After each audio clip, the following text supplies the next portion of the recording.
Hi! இன்னைக்கு நம்ம வந்து ஃபாண்டன்ட்லாம் எப்படி ட்ரை பண்ண போகிறோம், நான் எப்படி வந்து ட்ரை பண்ணி என்னோட கேக்கில் ப்ளேஸ் பண்ணுவேன்றதான் உங்களுக்கு சொல்ல போகிறேன். ஸோ நான் வந்து எனக்கு இன்றைக்கி ஒரு ஹாஃப் பர்த்டே கேக் 2 வந்திருந்தது.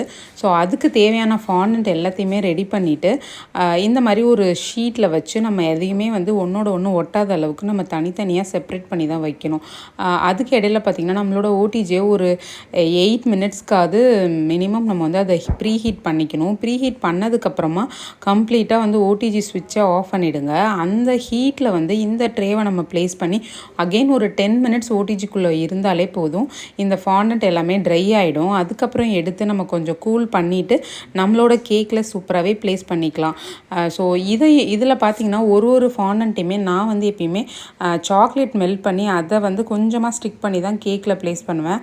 அப்போ தான் வந்து இந்த ஃபாண்டன்ட் எல்லாம் வந்து கீழே சரிஞ்சு விழாமல் இருக்கும். இந்த வீடியோ பிடிச்சிருந்ததுன்னா மறக்காமல் நம்மளோட சேனலை ஃபாலோ